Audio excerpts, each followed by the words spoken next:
नमस्कार दोस्तों, कैसे हैं आप सभी। मैं विष्णु कुमार आप सभी का अपने YouTube चैनल के इस वीडियो पर हार्दिक स्वागत करता हूं। दोस्तों, इस वीडियो में मैं आप लोगों को इंटर बिहार बोर्ड एग्जाम 2025 से संबंधित इकोनॉमिक्स वाले सब्जेक्ट से जुड़े टोटल 100 VBI ऑब्जेक्टिव प्रश्न बताने वाला हूं, जो आप लोगों के लिए बहुत ही महत्वपूर्ण होने वाले हैं। दोस्तों, यदि आप लोग इंटर का फाइनल एग्जाम 2025 में बिहार बोर्ड से देने वाले हैं तो आप लोग इस वीडियो को ध्यान से देखिएगा। इस वीडियो में मैंने इकोनॉमिक्स सब्जेक्ट से जुड़े टोटल जितने सारे क्वेश्चन लिए हैं, ये सभी के सभी प्रश्न आप लोगों के आगामी एग्जाम के लिए बहुत ही उपयोगी होंगे। तो चलिए बिना देर किए शुरू करते हैं अपने आज के इस वीडियो क्लासेज को। दोस्तों, यहाँ पर पहला सवाल है, एकाधिकारी मूल विभेद की महत्वपूर्ण शर्त क्या है। आप लोग बताएंगे कि एकाधिकारी मूल विभेद की महत्वपूर्ण शर्त क्या है। आपके सामने ऑप्शन है, आप बताइए कि इसमें से सही ऑप्शन क्या होगा। जल्दी जल्दी बताएंगे आप लोग। यहाँ पर सही ऑप्शन बताइएगा। ऑप्शन दिया हुआ है, बाजारों का पृथक होना, मांग लोच में भिन्नता, क्रय शक्ति में भिन्नता, उपयुक्त सभी। पहला का राइट आंसर क्या होगा, आप लोग बताएंगे। पहला का यहाँ पर सही आंसर हो जाएगा उपयुक्त सभी। एकाधिकारी मूल विभेद की महत्वपूर्ण शर्त बाजारों का पृथक होना, मांग लोच में भिन्नता, क्रय शक्ति में भिन्नता, ये तीनों ही होती है। इसलिए सही आंसर ऑप्शन नंबर डी होगा। 2 नंबर सवाल है, वस्तु की पूर्ति के निर्धारक तत्व कौन है। वस्तु की पूर्ति के निर्धारक तत्व कौन है। यहाँ पर ऑप्शन में आप देख सकते हैं, बोला गया है वस्तु की कीमत, उत्पादन के साधनों की कीमत, स्थानापन्न वस्तु की कीमत, इनमें से सभी। कौन होगा दोस्तों, तो यहाँ पर भी सही आंसर इनमें से सभी होगा। वस्तु की पूर्ति के निर्धारक के तत्व जो होते हैं वो वस्तु की कीमत भी होते हैं, उत्पादन के साधनों की कीमत और स्थानापन्न वस्तु की कीमत भी होते हैं। इसलिए 2 का right answer option number D होगा। तीसरा सवाल है, खुली अर्थव्यवस्था का गुणज बंद अर्थव्यवस्था की अपेक्षा कैसा होता है। खुली अर्थव्यवस्था का गुणक बंद अर्थव्यवस्था की अपेक्षा कैसा होता है। तो दोस्तों 3 का सही आंसर होगा छोटा। छोटा होता है, ठीक है। खुली अर्थव्यवस्था का गुणक बंद अर्थव्यवस्था की अपेक्षा छोटा होता है। इसलिए सही आंसर हमारा ऑप्शन नंबर बी होगा। 4 नंबर सवाल है, रोजगार ब्याज और मुद्रा का सामान्य सिद्धांत नामक पुस्तक के लेखक हैं। आप लोगों को उस लेखक का नाम बताना है जिन्होंने रोजगार ब्याज और मुद्रा का सामान्य सिद्धांत नामक पुस्तक की रचना की है। तो यहाँ पर 4 का सही आंसर होगा केन्स। केन्स ही 4 का बिल्कुल सही जवाब होगा। 5 नंबर सवाल है, केन्स का अर्थशास्त्र है। केन्स का अर्थशास्त्र इनमें से कौन है दोस्तों, आप लोग बताएंगे। केन्स का अर्थशास्त्र है न्यू मांग का अर्थशास्त्र है, मांग अधिक का अर्थशास्त्र है, पूर्ण रोजगार का अर्थशास्त्र है, या फिर आंशिक मांग का अर्थशास्त्र है। इनमें से कौन सा अर्थशास्त्र केन्स का है, आप लोग बताइए। तो यहाँ पर 5 का सही आंसर हो जाएगा पूर्ण रोजगार का अर्थशास्त्र। केन्स का अर्थशास्त्र पूर्ण रोजगार का अर्थशास्त्र है, इसलिए सही आंसर ऑप्शन नंबर सी होगा। 6 नंबर सवाल है, केन्स के बचत निवेश विश्लेषण के अनुसार आय रोजगार संतुलन निर्धारण निम्न में से किस बिंदु पर होगा। बिंदु आपके सामने यहाँ पर दिखाई दे रहे होंगे, आप लोग बताइएगा 6 का सही जवाब क्या होगा। अगर आपने इकोनॉमिक्स को अच्छे से पढ़ा होगा, इकोनॉमिक्स वाला जो सब्जेक्ट है उसे अच्छे से अध्ययन किया होगा, तो आप बता सकते हैं कि 6 का सही आंसर क्या होगा। 6 का यहाँ पर सही आंसर हो जाएगा दोस्तों S इजिकल टू वाई।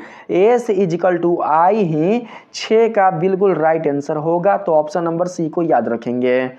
यहाँ पर 7 नंबर के प्रश्न में कहा गया है, पूर्ति का लोच क्या है जब ES बराबर 0 हो। पूर्ति की लोच क्या है जब ES बराबर 0 हो। तो दोस्तों यहाँ पर 7 का हमारा सही आंसर होगा पूर्णतः बेलोचदार पूर्ति। पूर्णतः बेलोचदार पूर्ति ही 7 का बिल्कुल राइट आंसर होगा। ऑप्शन नंबर बी को याद रखेंगे। यहाँ पर 8 नंबर के सवाल में आते हैं। 8 नंबर के सवाल में कहा गया है सामान्य कीमत स्तर का अध्ययन किया जाता है। सामान्य कीमत स्तर का अध्ययन किया जाता है किसमें? व्यष्टिगत अर्थशास्त्र में, सम्मिश्र अर्थशास्त्र में या फिर दोनों अर्थशास्त्र में। 8 का यहाँ पर करेक्ट आंसर क्या होगा? 8 का यहाँ पर करेक्ट आंसर होगा सम्मिश्र अर्थशास्त्र में। सम्मिश्र अर्थशास्त्र में ही दोस्तों सामान्य कीमत स्तर का अध्ययन किया जाता है, इसलिए 8 का सही आंसर ऑप्शन नंबर बी होगा। 9 नंबर सवाल है रोजगार सिद्धांत का संबंध है। रोजगार सिद्धांत का संबंध किस अर्थशास्त्र से है? स्थैतिक अर्थशास्त्र से है, व्यष्टि अर्थशास्त्र से है, सम्मिश्र अर्थशास्त्र से है या फिर इनमें से कोई नहीं। 6 का सही जवाब आप लोग बताएंगे। 6 का यहाँ पर नहीं, 9 का, ठीक ना। 9 का सही जवाब आप लोग बताएंगे। 9 का यहाँ पर सही आंसर होगा सम्मिश्र अर्थशास्त्र से। यहाँ पर 9 का बिल्कुल सही जवाब होगा ऑप्शन नंबर सी। यदि आपने ऑप्शन नंबर सी बताया है तो आप लोगों का जवाब बिल्कुल सही है। यहाँ पर 10 नंबर के सवाल में आते हैं दोस्तों। इसमें कहा गया है यदि किसी फर्म का सकल मूल्य वर्धित जीबीए हो तो सिग्मा जीबीए सभी फर्मों के सकल मूल्य वर्धित का योग क्या कहलाएगा? यहाँ पर 10 का राइट आंसर आप लोगों को बताना है। तो दोस्तों यहाँ पर 10 का हमारा राइट आंसर हो जाएगा ऑप्शन नंबर बी, सकल घरेलू उत्पाद। सकल घरेलू उत्पाद कहलाता है, इसलिए सही आंसर ऑप्शन नंबर बी होगा। 11 नंबर के सवाल में आते हैं। इसमें कहा गया है निम्नलिखित में किस क्षेत्र भारत की राष्ट्रीय आय में अधिकतम सहयोग देता है? निम्नलिखित में किस क्षेत्र भारत की राष्ट्रीय आय में अधिकतम सहयोग देता है? सेवा क्षेत्र, व्यापार क्षेत्र, कृषि क्षेत्र या फिर निर्माण क्षेत्र? बताएंगे कि 11 का राइट आंसर क्या होगा। 11 का राइट आंसर हो जाएगा ऑप्शन नंबर ए, यानी कि सेवा क्षेत्र।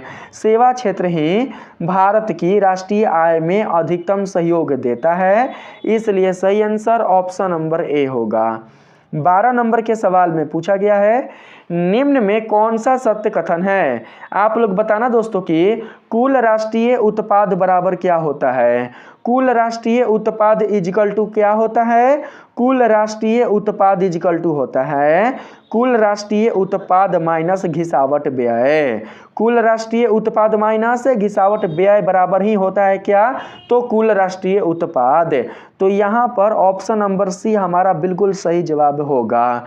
13 नंबर के सवाल में पूछा गया है द्वितीयक क्षेत्र में निम्नांकित में से कौन सी सेवाएं सम्मिलित है?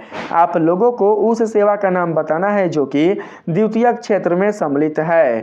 तो यहाँ पर 13 का हमारा सही जवाब होगा बी, निर्माण।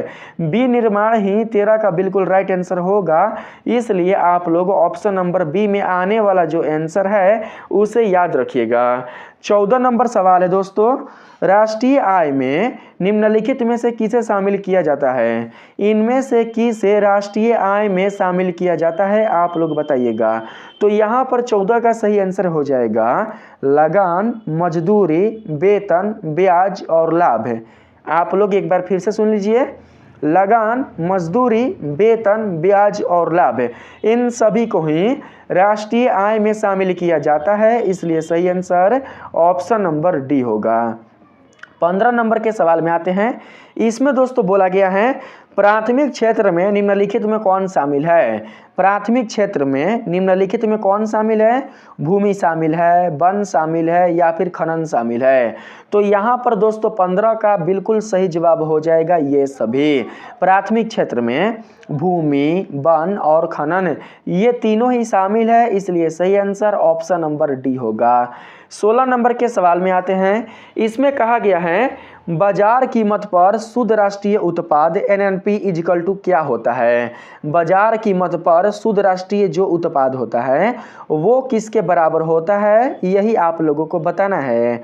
तो यहाँ पर 16 का हमारा सही आंसर हो जाएगा दोस्तों ऑप्शन नंबर ए, यानी कि जीडीपी माइनस घिसावट। जीडीपी माइनस घिसावट ही यहाँ पर राइट आंसर होगा, तो ऑप्शन नंबर ए को याद रखेंगे। 17 नंबर के प्रश्न में पूछा गया है देश में मुद्रा की पूर्ति पर नियंत्रण किसका है?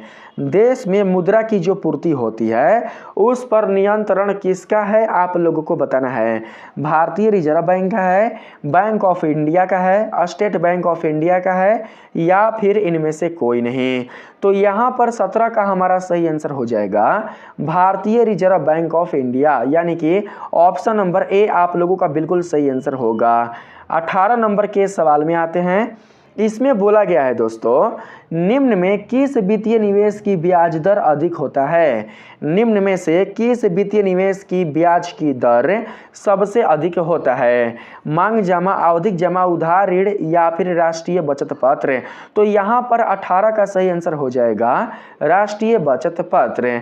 राष्ट्रीय बचत पत्र ही 18 का सही आंसर होगा। 19 नंबर सवाल है, अंतर्राष्ट्रीय व्यापार के चालू खाते में घाट कब होगा? अंतर्राष्ट्रीय व्यापार के चालू खाते में घाट कब होगा? तो दोस्तों यहाँ पर 19 के लिए आप लोगों का सही आंसर हो जाएगा प्राप्तियां ग्रेटर देन भुगतान। यहाँ पर सही आंसर क्या हो जाएगा? Option number C. ठीक है, यहाँ पर ऑप्शन नंबर सी को आप लोग याद रखिएगा। इसको हम ऐसे बोलेंगे, प्राप्तियां स्मॉलर देन भुगतान। प्राप्तियां छोटा होगा किससे? तो भुगतान से ना, याद रखेंगे। 20 नंबर के सवाल में आते हैं। इसमें कहा गया है निम्न में कौन पूंजीगत वस्तु नहीं है? इसमें से पूंजीगत वस्तु कौन नहीं है दोस्तों? औजार, उपकरण, मशीन या फिर इस्पात की चादर? आप लोग बताएंगे 20 का सही आंसर। ठीक है, देखिए 20 का सही आंसर होगा इस्पात की चादर। इस्पात की चादर बिल्कुल भी पूंजीगत वस्तु नहीं है, इसलिए सही आंसर ऑप्शन नंबर डी होगा। 21 नंबर के सवाल में कहा गया है मौद्रिक नीति के प्रमुख उद्देश्य क्या हैं? मौद्रिक नीति के प्रमुख उद्देश्य क्या है दोस्तों? मूल्य स्थिरता है, आर्थिक विकास को बढ़ावा है, आर्थिक स्थिरता है, या फिर सभी हैं? बताएंगे कि 21 का सही आंसर क्या होगा। मौद्रिक नीति के प्रमुख उद्देश्य मूल्य स्थिरता, आर्थिक विकास को बढ़ावा, आर्थिक स्थिरता, ये सभी ही है, इसलिए सही आंसर ऑप्शन नंबर डी होगा। 22 नंबर सवाल में कहा गया है एक व्यावसायिक बैंक का तलपट कितने भागों में बांटा गया है? आप लोगों को भागों की संख्या बताना है। आप बताएंगे दोस्तों कि एक व्यावसायिक बैंक का तलपट कितने भागों में बांटा गया है? तो यहाँ पर 22 का करेक्ट आंसर हो जाएगा ऑप्शन नंबर बी, 2 भागों में बांटा गया है, इसलिए right answer option number B होगा। यहाँ पर 23 नंबर के सवाल में आते हैं। 23 नंबर के सवाल में पूछा गया है देश में कितने राज्य वित्त निगम है? देश में कितने राज्य वित्त निगम है? हो सकता है आपको प्रश्न साफ साफ दिखाई ना दे रहा हो, मैं बोलकर आप लोगों को बता देता हूं। ठीक है, पूछा गया है देश में कितने राज्य वित्त निगम है, निगमों की संख्या आप लोगों को बताना है। तो यहाँ पर 23 का सही आंसर हो जाएगा ऑप्शन नंबर ए 18। देश में टोटल 18 राज्य वित्त निगम है, इसलिए सही आंसर ऑप्शन नंबर ए होगा। 24 नंबर के सवाल में कहा गया है मुद्रा वह वस्तु है जो मूल्य का मापक हो, सामान्यतः विनिमय के लिए स्वीकार किया जाए, जिसके रूप में धन संपत्ति का संग्रह किया जाए, या फिर सभी? तो यहाँ पर 24 का सही आंसर होगा इनमें से सभी। ये सभी ही मुद्रा का काम करते हैं, इसलिए सही आंसर ऑप्शन नंबर डी होगा। 25 नंबर के सवाल में आते हैं। यहाँ पर कहा गया है निम्न में से कौन सा साख नियंत्रण का परिणात्मक उपाय नहीं है? निम्नलिखित में से कौन सा साख नियंत्रण का परिमाणात्मक उपाय नहीं है? आप लोगों को बताना है। तो यहाँ पर 25 का सही आंसर हो जाएगा नैतिक दबाव। नैतिक दबाव 25 का बिल्कुल राइट आंसर होगा, आप लोग याद रखिएगा। 26 नंबर के सवाल में आते हैं दोस्तों। इसमें कहा गया है साख गुणक क्या है? साख गुणक क्या है दोस्तों? यहाँ पर देख लीजिए और बताइए कि इसमें से कौन सा संबंध साख गुणक को दर्शाता है? तो यहाँ पर 26 का हमारा राइट आंसर हो जाएगा ऑप्शन नंबर ए। साख गुणक इजकल टू 1/, नगद कोष अनुपात होता है, इसलिए सही आंसर ऑप्शन नंबर ए होगा। ठीक ना, ऑप्शन नंबर ए। 27 नंबर के प्रश्न में पूछा गया है वस्तु विनिमय प्रणाली की आवश्यक शर्तें कौन सी हैं? वस्तु विनिमय प्रणाली की आवश्यक शर्तें कौन सी है, आप लोग शर्तों को बताइए। यहाँ पर 27 का सही आंसर क्या होगा, यहाँ पर 27 का सही आंसर आप लोग बताएंगे। देखिए पहला शर्त है आवश्यकताओं का सीमित होना, दूसरा शर्त है सीमित विनिमय क्षेत्र, तीसरा शर्त है आर्थिक रूप से पिछड़ा समाज। यहाँ पर दोस्तों तीनों शर्त ही वस्तु विनिमय प्रणाली की शर्तें होंगे, इसलिए सही जवाब ऑप्शन नंबर डी यानी कि उपयुक्त सभी होगा। यहाँ पर 28 नंबर के प्रश्न में आते हैं। इसमें कहा गया है मुद्रा के गौण कार्य के अंतर्गत निम्नलिखित में किसे शामिल किया जाता है। मुद्रा के गौण कार्य के अंतर्गत निम्नलिखित में किसे शामिल किया जाता है, आप लोग बताइए। स्थगित भुगतान की माप को, मूल्य का संचय या फिर मूल हस्तांतरण को शामिल किया जाता है। किसको शामिल किया जाता है आप लोग बताएंगे। तो यहाँ पर 28 का सही आंसर होगा इनमें से सभी, यानी कि सभी को ही शामिल किया जाता है। किसके अंतर्गत, मुद्रा के गौण कार्य के अंतर्गत। तो right answer option number D होगा। 29 नंबर सवाल में आते हैं। इसमें कहा गया है निम्नलिखित में से कौन मुद्रा का कार्य नहीं है। आप लोगों को बताना है कि इनमें से कौन मुद्रा का कार्य नहीं है। विनिमय का माध्यम, कीमत स्थिरता या फिर मूल्य संचय या फिर लेखक की इकाई। बताएंगे इसमें से कौन सा मुद्रा का कार्य नहीं है। तो दोस्तों यहाँ पर 29 का सही आंसर हो जाएगा कीमत स्थिरता। कीमत स्थिरता बिल्कुल भी दोस्तों मुद्रा का कार्य नहीं है, इसलिए right answer option number B होगा 29 का। 30 नंबर के सवाल में आते हैं। 30 नंबर के सवाल में कहा गया है एटीएम का पूर्ण रूप क्या है, यानी कि एटीएम का फुल फॉर्म क्या है। एटीएम का फुल फॉर्म होता है automated teller machine. Automated teller machine ही एटीएम का पूर्ण नाम होता है, इसलिए सही आंसर ऑप्शन नंबर सी होगा। 31 नंबर के सवाल में कहा गया है निम्नलिखित में से राजकोषीय नीति में किसे शामिल किया जाता है। निम्नलिखित में से राजकोषीय नीति में किसे शामिल किया जाता है, आप लोग बताइए। सार्वजनिक ऋण को शामिल किया जाता है, करारोपण को शामिल किया जाता है, सार्वजनिक व्यय को शामिल किया जाता है या फिर इनमें से सभी को शामिल किया जाता है। तो यहाँ पर 31 का राइट आंसर हमारे पास हो जाएगा इनमें से सभी को ना, इनमें से सभी को ही राजकोषीय नीति में शामिल किया जाता है, इसलिए right answer option number D होगा। 32 नंबर सवाल है निम्न में से कौन अप्रत्यक्ष कर है। इनमें से अप्रत्यक्ष कर कौन है दोस्तों, उत्पादक शुल्क है, सीमा शुल्क है, बिक्री कर है या फिर सभी हैं, बताएंगे आप लोग।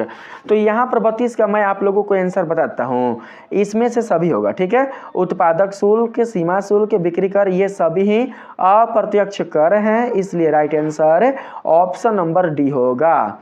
33 नंबर के सवाल में आते हैं। इसमें बोला गया है निम्नलिखित में से कौन सा सरकार का राजस्व व्यय है। इनमें से कौन सा सरकार का राजस्व व्यय है, आप लोग बताइए। दोस्तों आप लोग बताइए 33 का सही आंसर क्या होगा, ठीक है। 33 का मैं आंसर बता रहा हूँ, ठीक है, आप लोग मिलाइएगा। 33 का सही आंसर होगा ब्याज का भुगतान। ब्याज का भुगतान ही सरकार का राजस्व व्यय नहीं है, इसलिए सही व्यय है, इसलिए सही आंसर ऑप्शन नंबर ए होगा। व्यय है दोस्तों, नहीं है ना, व्यय है, ठीक है। चलिए 34 नंबर के सवाल में आते हैं। इसमें कहा गया है बजट के संगठक निम्नलिखित में कौन है। बजट के संगठक निम्नलिखित में कौन है दोस्तों, तो यहाँ पर 34 का करेक्ट आंसर हो जाएगा बजट प्राप्तियाँ और बजट व्यय दोनों ही। बजट प्राप्तियाँ और बजट व्यय दोनों ही बजट के संगठक हैं, इसलिए सही आंसर हो जाएगा ऑप्शन नंबर सी, ए और बी दोनों ना। ऑप्शन नंबर सी आपका राइट आंसर होगा। 35 नंबर सवाल है निम्नलिखित में से कौन अप्रत्यक्ष कर है। तो दोस्तों यहाँ पर एक ही क्वेश्चन और रिपीट हो चुका है ना, ये क्वेश्चन मैंने आप लोगों को बता दिया है। तो यहाँ पर सही आंसर वही हो जाएगा इनमें से सभी। इनमें से सभी ही अप्रत्यक्ष कर है। आइए 36 नंबर के क्वेश्चन में आते हैं। इसमें बोला गया है निम्नलिखित में से कौन सा व्यय एक पुल के निर्माण में होता है। एक पुल के निर्माण में कौन सा व्यय होता है दोस्तों, पूंजीगत व्यय होता है या फिर राजस्व व्यय होता है या फिर दोनों ही व्यय होता है या फिर इनमें से कोई नहीं होता, आप लोग बताएंगे कि 36 का राइट आंसर क्या होगा। 36 का राइट आंसर यहाँ पर हमारे पास हो जाएगा दोस्तों ऑप्शन नंबर ए, पूंजीगत व्यय। पूंजीगत व्यय ही 36 का बिल्कुल सही जवाब होगा, इसलिए ऑप्शन नंबर ए को याद कर लेंगे। 37 नंबर सवाल है बजट में क्या हो सकता है। बजट में आगम घाटा हो सकता है, वित्तीय घाटा हो सकता है, प्रारंभिक घाटा हो सकता है, या फिर इनमें से सभी घाटा ही हो सकता है। तो यहाँ पर 37 का करेक्ट आंसर हो जाएगा, इनमें से सभी घाटा ही हो सकता है। बजट में आगम घाटा, वित्तीय घाटा, प्रारंभिक घाटा ये तीनों ही हो सकते हैं, इसलिए right answer option number D होगा। 38 नंबर के सवाल में है राजकोषीय घाटा इसके समान है। राजकोषीय घाटा किसके समान है जी? तो यहाँ पर 38 का हमारे पास राइट आंसर होगा प्राथमिक घाटा प्लस ब्याज भुगतान। प्राथमिक घाटा प्लस ब्याज भुगतान के बराबर ही राजकोषीय घाटा होता है, इसलिए सही आंसर ऑप्शन नंबर बी होगा। यहाँ पर 39 नंबर के सवाल में पूछा गया है अनुकूल भुगतान संतुलन विनिमय दर में कमी लाता है। अनुकूल भुगतान संतुलन विनिमय दर में कमी क्या लाता है? गलत लाता है, सही लाता है, गलत सही दोनों लाता है, या फिर इनमें से कोई नहीं? तो यहाँ पर 39 के लिए सही आंसर होगा सही लाता है ना, विनिमय दर में कमी सही लाता है। तो यहाँ पर right answer option number B होगा। 40 नंबर के सवाल में है भुगतान शेष के अंतर्गत निम्न में कौन सी मदें सम्मिलित है? आप लोगों को मद का नाम बताना है। भुगतान जो शेष होता है ना दोस्तों, उसमें बताना है कि भुगतान शेष के अंतर्गत आप लोगों को बताना है कि इसमें कौन सी मदें सम्मिलित है। दोस्तों इसमें जानते हैं कौन सी मदें सम्मिलित है? इसमें सम्मिलित है दृश्य मदें, अदृश्य मदें और पूंजी अंतरण मदें। यहाँ पर तीनों ही दोस्तों हो जाएंगे, इसलिए सही आंसर ऑप्शन नंबर डी होगा। यहाँ पर 31 नंबर के सवाल में आते हैं, 31 नहीं है 41 है, 41 नंबर के सवाल में आते हैं। इसमें कहा गया है साख नियंत्रण के प्रमुख उद्देश्य निम्नलिखित में से कौन से हैं?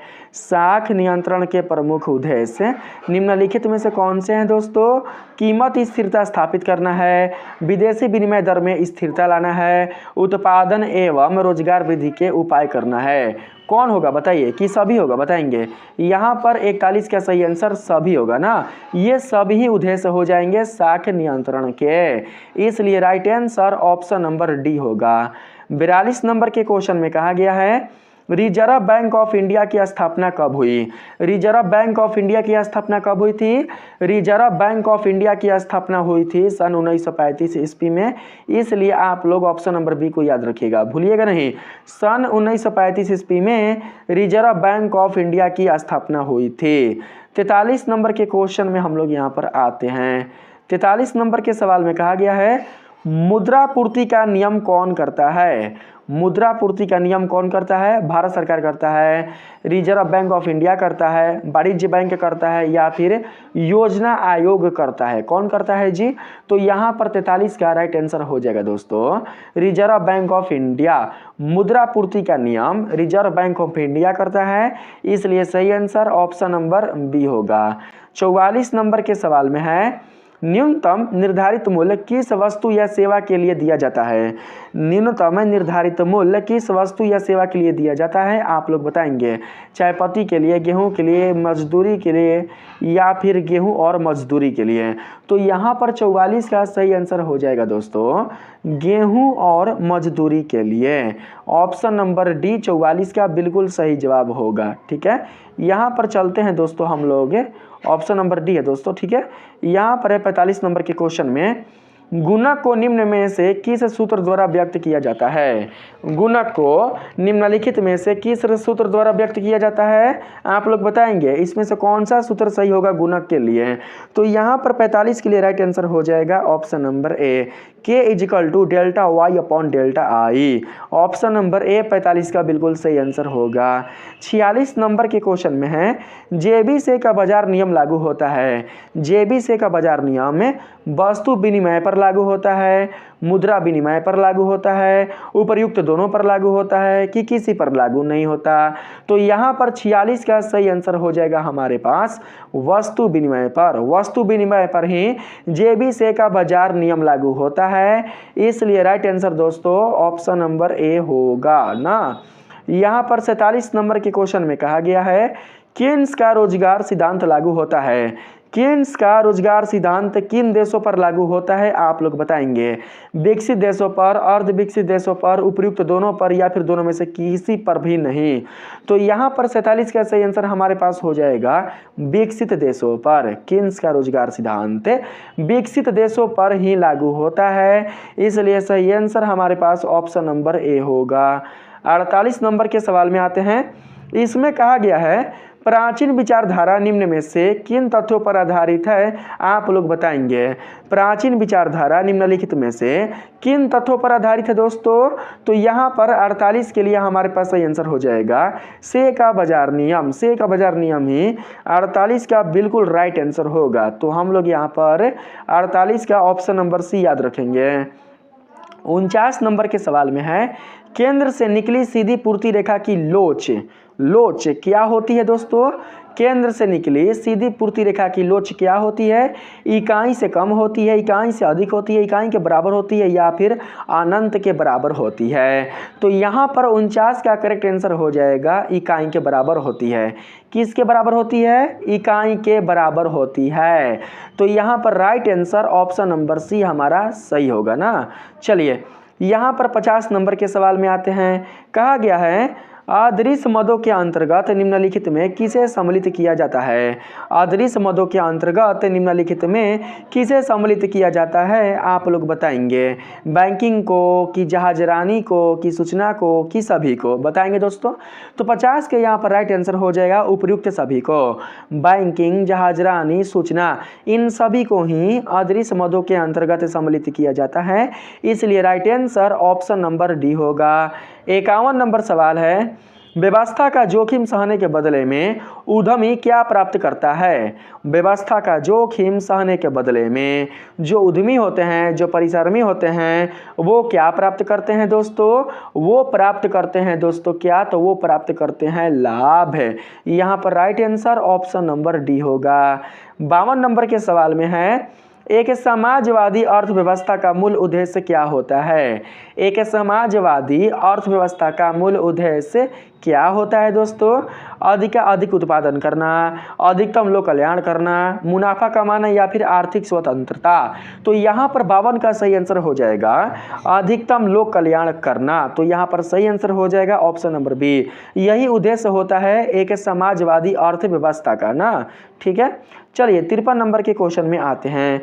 इसमें बोला गया है निवेश गुणक क्या होगा यदि सीमांत बचत प्रवृत्ति 0.2 हो? आप लोगों को बताना है कि निवेश गुणक का मान क्या होगा यदि सीमांत बचत प्रवृत्ति 0.2 है। तो दोस्तों यहाँ पर 53 के लिए हमारे पास जो सही आंसर हो जाएगा वो हो जाएगा 5। यदि निवेश गुणक का मान 5 होगा तो सीमांत बचत की प्रवृत्ति 0.2 होगी। तो सही आंसर ऑप्शन नंबर बी होगा। यहाँ पर 54 नंबर के सवाल में बोला गया है general theory of employment interest and money नामक पुस्तक के लेखक कौन है? आप लोगों को लेखक का नाम बताना है ना। तो यहाँ पर 54 का सही आंसर हमारे पास हो जाएगा J.M. केन्स। इस पुस्तक को लिखने वाले कौन है? इस पुस्तक को लिखने वाले J.M. केन्स है, इसलिए right answer option number B होगा। 55 नंबर के सवाल में आते हैं। इसमें दोस्तों कहा गया है निम्नलिखित में से कौन सी वस्तु किसी देश के भुगतान संतुलन में चालू खाते के क्रेडिट पक्ष में दर्ज की जाएगी? यहाँ पर सही आंसर आप लोग बताएंगे। सही आंसर हो जाएगा चाय की निर्यात। दोस्तों हो सकता है क्वेश्चन आपको साफ साफ दिखाई ना दे रहा हो, मैं आंसर बता दे रहा हूँ। यहाँ पर 55 का सही आंसर होगा चाय का निर्यात। तो आप लोग ऑप्शन नंबर सी को याद रखना। ठीक है, 56 नंबर के सवाल में आते हैं। इसमें बोला गया है वस्तुओं और सेवाओं की कीमत और मात्राएं किस अर्थशास्त्र की शाखा में निर्धारित होती है? आप लोगों को अर्थशास्त्र की शाखा का नाम बताना है जिसमें वस्तुओं और सेवाओं की कीमत और मात्राएं शामिल होती है, यानी कि निर्धारित होती हैं। तो यहाँ पर 56 के लिए दोस्तों राइट आंसर हमारे पास हो जाएगा व्यष्टि अर्थशास्त्र। तो यहाँ पर ऑप्शन नंबर बी को याद रखेंगे। 57 नंबर का सवाल है निम्न में कौन महामंदी का लक्षण नहीं है? इनमें से कौन महामंदी का लक्षण नहीं है दोस्तों? आप लोग देख लीजिए ऑप्शन और बताइए कि इनमें से कौन महामंदी का लक्षण नहीं है। तो 57 के लिए राइट जो आंसर होगा मैं आप लोगों को बताता हूँ। 57 का राइट आंसर होगा कीमत का बढ़ता स्तर। कौन होगा? कीमत का बढ़ता स्तर। तो यहाँ पर सही आंसर ऑप्शन नंबर डी को सिलेक्ट कर लेंगे। 58 नंबर के सवाल में कहा गया है सबसे पहले माइक्रो शब्द का प्रयोग करने वाले कौन थे? सबसे पहले माइक्रो शब्द का प्रयोग किस अर्थशास्त्री ने किया था? आप लोगों को उनका नाम बताना है। तो दोस्तों उनका नाम क्या है? उनका नाम है रैगनर फ्रेस। क्या नाम है? Ragnar fresh. तो सही आंसर ऑप्शन नंबर डी होगा। 59 नंबर के सवाल में आया है पूंजीवादी अर्थव्यवस्था के केंद्रीय समस्या का समाधान होता है। पूंजीवादी अर्थव्यवस्था के केंद्रीय समस्या का समाधान क्या होता है दोस्तों? तो यहाँ पर 59 के लिए हमारे पास सही आंसर हो जाएगा पूंजीपति द्वारा समस्या का समाधान होता है। तो सही आंसर ऑप्शन नंबर डी होगा। यहाँ पर 60 नंबर के क्वेश्चन में कहा गया है निम्न में किस अर्थव्यवस्था में कीमत एवं नियोजन तंत्र मिलकर केंद्रीय समस्याओं का समाधान किया जाता है?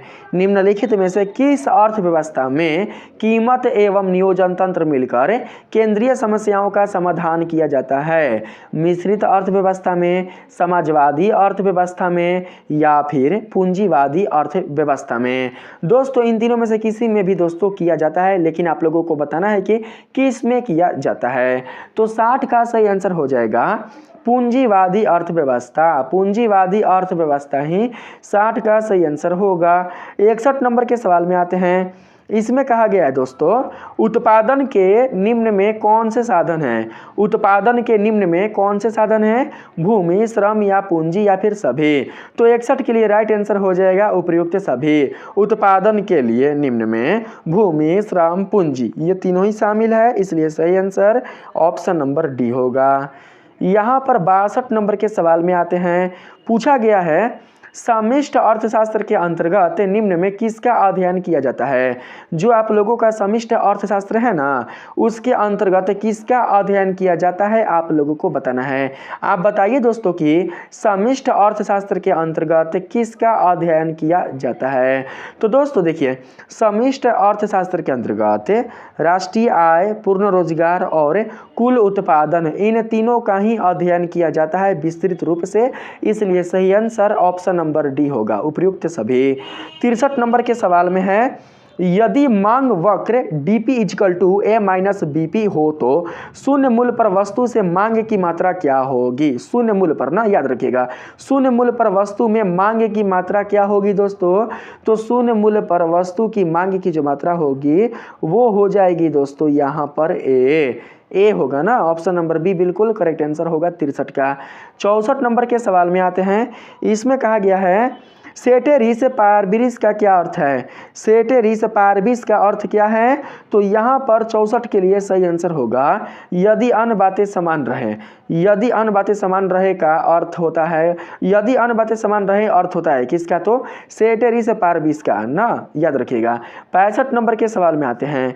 इसमें कहा गया है उपभोग समीकरण C equal to C bar plus C Y में सी बार के विषय में क्या सही है? सी बार के विषय में क्या सही है दोस्तों? आप लोग बताएंगे सी बार के बारे में क्या सही है बताइए। तो दोस्तों 65 के लिए यहाँ पर हमारे पास राइट आंसर हो जाएगा। यहाँ पर जानते हैं क्या, यहाँ पर देखिए ये भी सही होगा सी बार ग्रेटर देन 0, यह भी सही होगा। सी बार न्यूनतम उपभोग का स्तर है, यह भी सही होगा। मॉडल में दिया हुआ स्थिर मान है, यह भी सही होगा। इसलिए सही आंसर ऑप्शन नंबर डी यानी कि इनमें से सभी होगा। यहाँ पर आते हैं 66 नंबर के क्वेश्चन में। इसमें बोला गया है यदि बिजली की कीमत घटने पर एलईडी बल्ब की मांग बढ़ जाए तो दोनों किस प्रकार की वस्तुएं हैं? आप बताना कि दोस्तों यदि बिजली की कीमत घटने पर एलईडी बल्ब की मांग बढ़ जाए तो दोनों किस प्रकार की वस्तुएं हैं? ये दोनों वस्तुएं पूरक हैं कि स्थानापन्न है कि विलासिता है या परम आवश्यकता है? तो यहाँ पर 66 के लिए आप लोगों का सही जवाब हो जाएगा दोस्तों क्या? तो सही जवाब हो जाएगा पूरक, एक दूसरे के पूरक है ना। तो यहाँ पर सही आंसर ऑप्शन नंबर ए होगा। 67 नंबर के सवाल में आते हैं। इसमें कहा गया है यदि किसी संतुलन की स्थिति से पूर्ति वक्र दाईं ओर शिफ्ट करता है तो नए संतुलन में मूल्य एवं मात्रा में क्या परिवर्तन होगा।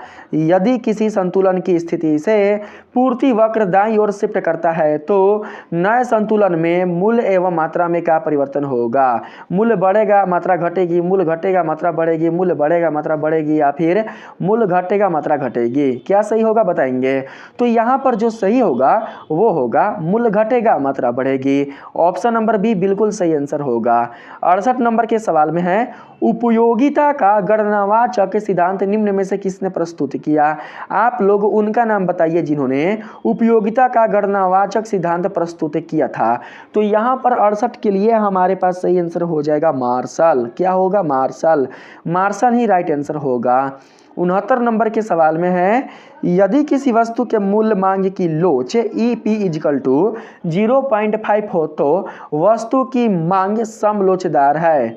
क्या लोचदार है, समलोचदार। लोचदार है कि पूर्णतः लोचदार है कि सापेक्षिक बेलोचदार है या फिर पूर्णतः बेलोचदार है। तो यहाँ पर हमारे पास 69 के लिए राइट आंसर हो जाएगा लोचदार है। ठीक है, तो सही आंसर ऑप्शन नंबर ए होगा। 70 नंबर के अगर हम सवाल में चले तो इसमें दोस्तों आप लोगों से पूछा गया है, कॉफी के मूल्य में वृद्धि होने से चाय की मांग बढ़ती है, घटती है, स्थिर रहती है, इनमें से कोई नहीं। बताएंगे आप लोग। कॉफी के मूल्य में वृद्धि होने से चाय की मांग बढ़ जाती है, घट जाती है, स्थिर रहती है। बताइए 70 का सही आंसर क्या होगा। 70 का सही आंसर होगा दोस्तों ऑप्शन नंबर ए, यानी कि बढ़ती है। जब कॉफी के मूल्य में वृद्धि हो जाएगी ना तो चाय की मांग बढ़ जाएगी, इसलिए सही आंसर ऑप्शन नंबर ए होगा। 71 नंबर के सवाल में है, उपयोगिता का क्रमवाचक सिद्धांत किसने प्रस्तुत किया। आप लोगों को उनका नाम बताना है जिन्होंने उपयोगिता का क्रमवाचक सिद्धांत प्रस्तुत किया था। तो यहाँ पर 71 का हमारे पास सही आंसर होगा हिग्स तथा एलेन। हिग्स तथा एलेन ने ही मिलकर उपयोगिता का क्रमवाचक सिद्धांत प्रस्तुत किया था, इसलिए सही आंसर हमारे पास ऑप्शन नंबर सी होगा। अगर हम 72 नंबर के सवाल में चले तो दोस्तों 72 नंबर के सवाल में आप लोगों से पूछा गया है, जब कुल उपयोगिता अधिकतम होती है तब सीमांत उपयोगिता क्या होती है। सीमांत उपयोगिता धनात्मक होती है, ऋणात्मक होती है, या फिर शून्य होती है। तो दोस्तों यहाँ पर आप लोग समझिएगा, जब कुल उपयोगिता अधिकतम होती है तब सीमांत उपयोगिता शून्य होती है। क्या होती है, शून्य होती है। तो 72 का right answer option number C होगा। क्या, तो शून्य ना। यहाँ पर 73 नंबर के क्वेश्चन में है, निम्नलिखित में से कौन घटक मांग की लोच को प्रभावित करते हैं। निम्नलिखित में से कौन सा घटक मांग की लोच को प्रभावित करते हैं। तो दोस्तों यहाँ पर देखिए, प्रभावित करने वाले जो घटक हैं वो आय स्तर भी हैं, वस्तुओं की प्रकृति भी है, कीमत स्तर भी है, इसलिए आपका सही जवाब ऑप्शन नंबर डी, यानी कि इनमें से सभी होगा। यहाँ पर अगर हम 74 नंबर के सवाल में चले तो इसमें कहा गया है, उपभोक्ता का संतुलन उस बिंदु पर होता है जहाँ सीमांत उपयोगिता = मूल्य के बराबर होता है, सीमांत उपयोगिता स्मॉलर देन मूल्य होता है, सीमांत उपयोगिता ग्रेटर देन मूल्य होता है, या फिर इनमें से कोई नहीं। बताएंगे कि 74 का यहाँ पर राइट आंसर क्या होगा।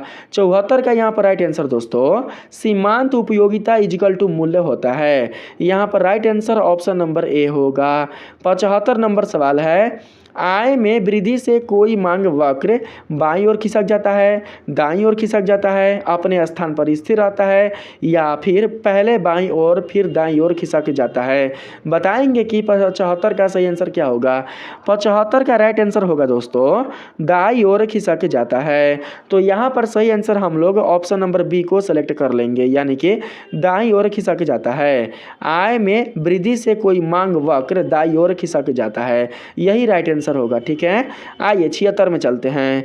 इसमें कहा गया है, उपभोक्ता की सर्वाधिक संतुष्टि के लिए क्या होनी चाहिए। उपभोक्ता की सर्वाधिक संतुष्टि के लिए क्या होनी चाहिए दोस्तों। तो यहाँ पर 76 के लिए सही आंसर होगा, वस्तु की सीमांत उपयोगिता उसके मूल्य के समान होनी चाहिए। तो यहाँ पर 76 के लिए राइट आंसर ऑप्शन नंबर ए होगा। 77 नंबर के सवाल में है, एक पूर्णतया बेलोचदार मांग वक्र क्या होगी? एक पूर्णतया बेलोचदार मांग वक्र क्या होगी? एक अक्ष के समांतर होगी, समकोणीय हाइपरबोला होगी, या फिर वाई अक्ष के समांतर होगी, या फिर समतल होगी। बताएंगे 77 का राइट आंसर। 77 के लिए राइट आंसर हो जाएगा वाई अक्ष के समांतर होगी। किस अक्ष के? वाई अक्ष के। ठीक है, तो यहाँ पर राइट आंसर हमारे पास ऑप्शन नंबर सी होगा। यहाँ पर 78 नंबर सवाल है, निम्नलिखित में से कौन आर्थिक वस्तु है? आर्थिक वस्तु कौन है दोस्तों? टेलीविज़न है, हवा है, सूर्य की रोशनी है, या नदी का पानी है? तो यहाँ पर जो आर्थिक वस्तु है हमारे पास वो है दोस्तों टेलीविज़न। ये सब प्राकृतिक वस्तु हैं, हवा, नदी का पानी, सूर्य की रोशनी, ये सब प्राकृतिक वस्तु है। आर्थिक वस्तु है टेलीविज़न। तो इसलिए राइट आंसर ऑप्शन नंबर ए होगा। 79 नंबर के सवाल में है, उपयोगिता का संबंध किससे होता है? उपयोगिता का संबंध किससे होता है दोस्तों? उपयोगिता का संबंध लाभदायकता से होता है, नैतिकता से होता है, मानव आवश्यकता की पूर्ति से होता है, या फिर इनमें से सभी? तो दोस्तों यहाँ पर 79 के लिए सही आंसर होगा मानव आवश्यकता की पूर्ति से। उपयोगिता का संबंध मानव आवश्यकता की पूर्ति से होता है, इसलिए सही जवाब ऑप्शन नंबर सी होगा। 80 नंबर सवाल में है, किसी वस्तु के मूल्य में 20% परिवर्तन के कारण मांग में 40% परिवर्तन हो तो मांग की लोच क्या होगी? मांग की लोच आप लोगों को बताना है। यहाँ पर 80 का सही आंसर हमारे पास होगा 2। यदि किसी वस्तु के मूल्य में 20% परिवर्तन के कारण मांग में 40% परिवर्तन हो तो मांग की लोच 2 होगी। तो सही आंसर ऑप्शन नंबर बी होगा। 81 नंबर सवाल है, उत्पादन फलन को व्यक्त कौन करता है? उत्पादन फलन को व्यक्त करने वाला समीकरण इनमें से कौन है दोस्तों? आप लोग बताइए तो इनमें से कौन सा समीकरण उत्पादन फलन को व्यक्त करता है? तो यहाँ पर 81 के लिए राइट आंसर होगा Q = F × ABCD। Option number B बिल्कुल सही जवाब होगा। यहाँ पर 82 का क्वेश्चन है, औसत परिवर्तनशील लागत है। औसत परिवर्तनशील लागत क्या है दोस्तों इसमें से? तो इसमें से औसत परिवर्तनशील जो लागत है वो है TBC + Q। Option number D बिल्कुल सही जवाब होगा। 83 नंबर सवाल है, कृषि पदार्थ है ना, कृषि पदार्थों का न्यूनतम समर्थन मूल्य क्या है? कृषि पदार्थों का न्यूनतम समर्थन मूल्य क्या है? कीमत उच्चतम सीमा है, कीमत न्यूनतम सीमा है, या फिर दोनों ही है? तो 83 के लिए सही आंसर हमारे पास दोस्तों कीमत न्यूनतम सीमा होगा। कृषि पदार्थों का न्यूनतम समर्थन कीमत न्यूनतम सीमा होगा, इसलिए सही आंसर ऑप्शन नंबर बी होगा। 84 नंबर के सवाल में है, प्रत्येक बाजार दशा में एक फर्म को संतुलन के लिए कौन सी शर्त पूरी होनी आवश्यक है? कौन सी शर्त पूरी होनी आवश्यक है दोस्तों? तो यहाँ पर 84 के लिए राइट आंसर हमारे पास हो जाएगा बी और सी दोनों। बी में क्या है? बी में है सीमांत आय = सीमांत लागत, और सी में है सीमांत लागत वक्र सीमांत आय वक्र को नीचे काटें। यहाँ पर बी और सी दोनों होंगे, यानी कि ऑप्शन नंबर डी 84 का बिल्कुल सही जवाब होगा। 85 नंबर के यदि हम सवाल में चलें तो इसमें दोस्तों पूछा गया है आप लोगों से, निम्नलिखित में से कौन पूर्ण प्रतियोगिता की विशेषता नहीं है? निम्नलिखित में से कौन पूर्ण प्रतियोगिता की विशेषता नहीं है? तो 85 के लिए राइट आंसर यहाँ पर हो जाएगा विज्ञापन तथा विक्रय लागत। विज्ञापन तथा विक्रय लागत ही 85 का बिल्कुल सही जवाब होगा। तो ऑप्शन नंबर सी को याद रखेंगे। 86 नंबर सवाल है, बाजार मूल्य किस में पाया जाता है?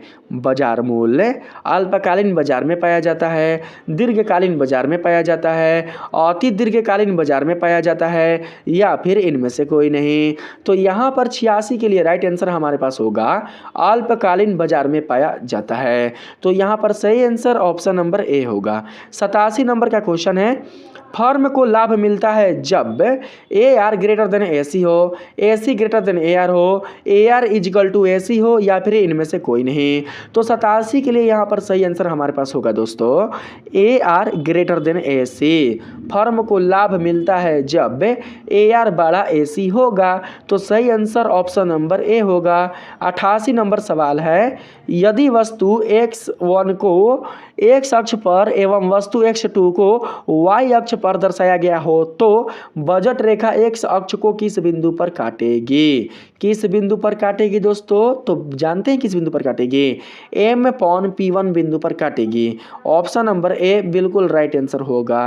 89 नंबर सवाल है, किस बाजार में अनेक विक्रेता तथा अनेक खरीदार होते हैं? ऐसा वह कौन सा बाजार है जिसमें अनेक विक्रेता तथा अनेक खरीदार होते हैं? ए का अधिकार वाला बाजार, ए का अधिकारात्मक प्रतियोगिता वाला बाजार, या फिर पूर्ण प्रतियोगिता वाला बाजार, या फिर अल्प अधिकार वाला बाजार? तो यहाँ पर हमारे पास 89 के लिए राइट आंसर होगा पूर्ण प्रतियोगिता वाला बाजार। पूर्ण प्रतियोगिता वाले बाजार में ही अनेक विक्रेता तथा अनेक खरीदार होते हैं, इसलिए सही आंसर ऑप्शन नंबर सी होगा। 90 नंबर का सवाल है, अति अल्पकाल में पूर्ति होगी। अति अल्पकाल में किसकी पूर्ति होगी? पूर्णतः लोचदार की, पूर्णतः बेलोचदार की, लोचदार की, इनमें से कोई नहीं। बताएंगे 90 का राइट आंसर। 90 का राइट आंसर हमारे पास हो जाएगा पूर्णतः लोचदार की। ऑप्शन नंबर ए 90 का बिल्कुल सही आंसर होगा। 91 नंबर सवाल है, रिकॉर्डों के अनुसार पूर्ण प्रतियोगिता में मूल्य निर्धारण होता है। रिकॉर्डों के अनुसार पूर्ण प्रतियोगिता में मूल्य किसके द्वारा निर्धारण होता है दोस्तों? तो यहाँ पर 91 के लिए सही आंसर हो जाएगा उत्पादन लागत के द्वारा। किसके द्वारा? उत्पादन लागत के द्वारा। 92 नंबर सवाल है, बाजार स्थिति में, यहाँ पर आप लोग ऑप्शन नंबर डी को सिलेक्ट कीजिएगा, ठीक है। ऑप्शन नंबर डी आपका करेक्ट आंसर होगा। 92 नंबर सवाल है, बाजार स्थिति में वस्तु का केवल एक क्रेता होता है। बाजार स्थिति में वस्तु का केवल एक क्रेता कौन होता है? ए का अधिकार होता है, मोनोपोसोनी होता है, या देवाधिकार होता है? इनमें से फिर कोई नहीं। बताएंगे 92 का राइट आंसर। 92 के लिए राइट आंसर होगा मोनोपोसनी। ऑप्शन नंबर बी बिल्कुल सही जवाब होगा हमारा। 53 नंबर सवाल है, 53 नहीं जी 93। यहाँ पर 93 नंबर सवाल है, ए का अधिकार के लिए निम्नलिखित में कौन सा कथन सही है? कथन कौन सा सही है? फर्म कीमत निर्धारक होती है, यह सही है? बताएंगे आप लोग। ए का अधिकार के लिए, ठीक है, ए का अधिकार के लिए आप लोगों को बताना है कि कौन सा कथन इनमें से सही है। मांग वक्र ऋणात्मक ढाल वाला होता है, क्या यह सही है? कीमत विभेद की संभावना हो सकती है, क्या यह सही है? कि तीनों ही सही है? बताएंगे तीनों ही सही है कि इनमें से कोई और एक, इनमें से कोई एक सही है? दोस्तों तीनों ही सही है ना, तीनों ही सही है, इसलिए right answer option number D होगा। 94 नंबर के सवाल में आते हैं। इसमें कहा गया है, निम्नलिखित में से कौन पूर्ण प्रतियोगिता की विशेषता नहीं है? इनमें से कौन पूर्ण प्रतियोगिता की विशेषता नहीं है दोस्तों? तो 94 के लिए राइट आंसर विज्ञापन तथा विक्रय लागतें होंगे। विज्ञापन तथा विक्रय लागतें ही पूर्ण प्रतियोगिता की विशेषता नहीं है, इसलिए right answer option number C होगा। 95 नंबर सवाल है, बाजार में वस्तु की कीमत उस बिंदु पर निर्धारित होता है जहां वस्तु की मांग ग्रेटर देन वस्तु की पूर्ति होती है, वस्तु की मांग स्मॉलर देन वस्तु की पूर्ति होती है, वस्तु की मांग इक्वल टू वस्तु की पूर्ति होती है, या फिर इनमें से कोई नहीं। तो यहाँ पर 95 का राइट आंसर बताएंगे आप लोग। 95 का सही आंसर हमारे पास हो जाएगा वस्तु की मांग इक्वल टू वस्तु की पूर्ति। 95 का बिल्कुल सही जवाब होगा ऑप्शन नंबर सी। 96 नंबर के सवाल में आते हैं। इसमें कहा गया है, परिवर्ती अनुपात के नियम में सीमांत उत्पाद में क्या परिवर्तन होता है? परिवर्ती अनुपात का जो नियम होता है उसमें सीमांत उत्पाद में क्या परिवर्तन होता है? बताएंगे आप लोग। गिरावट होती है, वृद्धि होती है, स्थिर रहता है, या फिर अंततः गिरावट होती है? 96 का सही आंसर क्या होगा? 96 के लिए सही आंसर होगा अंततः गिरावट होती है। हमारे पास ऑप्शन नंबर डी बिल्कुल सही जवाब होगा। 97 नंबर के क्वेश्चन में आते हैं। इसमें कहा गया है, निम्न में कौन मांग वक्र पूर्ण रूप से लोचहीन होता है? निम्न में से कौन मांग वक्र पूर्ण रूप से लोचनहीन होता है? तो यहाँ पर 97 का राइट आंसर बताएंगे आप लोग। 97 के लिए सही आंसर होगा ऊर्ध्वाधर मांग वक्र। कौन सा होगा? ऊर्ध्वाधर मांग वक्र। ऑप्शन नंबर सी बिल्कुल सही जवाब होगा, ठीक है। 98 नंबर का सवाल है दोस्तों, दीर्घकाल में फर्म किस कारक में परिवर्तन ला सकता है? आप लोग बताइए दोस्तों कि दीर्घकाल में फर्म किस कारक में परिवर्तन ला सकता है? स्थिर कारक में कि परिवर्ती कारक में कि दोनों ही कारक में? तो यहाँ पर 98 के लिए हमारे पास सही आंसर दोनों ही कारक होंगे, स्थिर कारक और परिवर्तित कारक। यहाँ पर सही आंसर ऑप्शन नंबर सी होगा। ऑप्शन नंबर सी। 99 नंबर के सवाल में आते हैं। इसमें कहा गया है मांग वक्र कैसा होता है। मांग वक्र AR होता है या फिर MR होता है या फिर TR होता है या फिर इनमें से कोई नहीं होता। दोस्तों मांग जो वक्र होता है वो TR वक्र होता है, इसलिए right answer option number C होगा। यहाँ पर हम लोग लास्ट प्रश्न में चलते हैं जो कि इस वीडियो का सबसे लास्ट प्रश्न है। इसमें पूछा गया है पूर्ण प्रतियोगिता फर्म दीर्घकाल में है। पूर्ण प्रतियोगिता फर्म दीर्घकाल में क्या है, यानी क्या प्राप्त करती है। लाभ प्राप्त करती है, हानि प्राप्त करती है, समान लाभ प्राप्त करती है या फिर सभी प्राप्त करती है, बताइए। तो दोस्तों यहाँ पर सभी ही प्राप्त करती है। पूर्ण प्रतियोगिता फर्म दीर्घकाल में लाभ, समान लाभ, हानि सब प्राप्त करती है, इसलिए राइट आंसर हमारे पास ऑप्शन नंबर डी होगा। इस वीडियो में मैंने आप लोगों का जो इकोनॉमिक्स का सब्जेक्ट है उससे संबंधित 100 VBI ऑब्जेक्टिव प्रश्नों का सलूशन करा दिया है। दोस्तों इन प्रश्नों को बिल्कुल भी आप लोग हल्के में नहीं लीजिएगा, बिल्कुल भी आप लोग इन प्रश्नों को इग्नोर नहीं कीजिएगा, क्योंकि ये प्रश्न आपके फाइनल एग्जाम में आने वाले हैं तो आने वाले हैं, इसलिए आप लोग बिल्कुल भी इन सभी प्रश्नों को इग्नोर नहीं कीजिएगा। अगर दोस्तों आप लोग प्रश्नों को अच्छे से समझ गए हैं तो उनके जो भी उत्तर हैं उसे याद कर लीजिए। यदि आप लोगों को पता नहीं है तो वीडियो के कमेंट सेक्शन में आप लोग बताना कि आपने 100 में से कितने प्रश्नों का सही जवाब दिया है। जिन बच्चों को प्रश्न का उत्तर पता नहीं था वे बच्चे क्या करेंगे कि प्रश्न के उत्तर को याद कर लेंगे वीडियो को देखकर। वीडियो अगर अच्छा लगा है तो वीडियो को एक लाइक जरूर से कीजिएगा। चैनल पर नए हो तो चैनल को बिना सब्सक्राइब किए हुए नहीं जाइएगा। मिलते हैं फिर से एक नए वीडियो के साथ, तब तक के लिए धन्यवाद।